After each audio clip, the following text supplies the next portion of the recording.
வணக்கம். G news 24x7 செய்திகளுக்காக செய்தி வாசிப்பவர் உதயகுமார். புதுவாயல் பெருவாயல் பனம்பாக்கம் பகுதி பாத யாத்திரை குழுவினர் சார்பில் 16ஆம் ஆண்டாக திருப்பதி திருமலைக்கு பாத யாத்திரை சென்றனர். திருவள்ளூர் மாவட்டம் புதுவாயல் பெருவாயல் பனம்பாக்கம் கொள்ளுமேடு பாலவாக்கம் குருவியகரம் திருவெள்ளவாயல் ஆகிய பகுதிகளைச் சேர்ந்த பக்தர்கள் ஒன்று கூடி நூற்றுக்கணக்கானோர் திருப்பதி திருமலைக்கு பாத யாத்திரையாக சென்று வருகின்றனர்.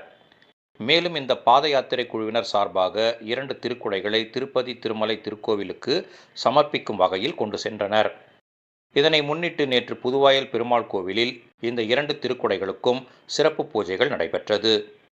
இதன் பின்னர் திருக்கோவில் வளாகத்தில் அன்னதானம் வழங்கும் நிகழ்ச்சி நடைபெற்றது. பின்னர் பஜனை பாடல்கள் வான வேடிக்கையுடன் திருக்குடைகளை முக்கிய வீதிகளின் வழியாக திருவீதி உலா கொண்டு வரும் நிகழ்ச்சி நடைபெற்றது. இன்று காலை இக்குழுவினர் பாத யாத்திரை புறப்பட்டனர். இவர்கள் பெரியபாளையம் பவானியம்மன் திருக்கோவிலில் தரிசனம் செய்தனர். மதியம் ஊத்துக்கோட்டை சுருட்டப்பள்ளி சிவன் கோவிலில் தரிசனம் செய்கின்றனர்.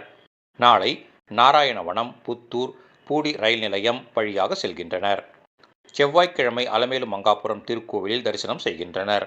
பின்னர் அலிப்பிரி அடிவாரத்தில் இருந்து மலை ஏறி ஏழுமலையானை தரிசனம் செய்துவிட்டு திருக்குடைகளை கோவிலில் சமர்ப்பிக்கின்றனர்.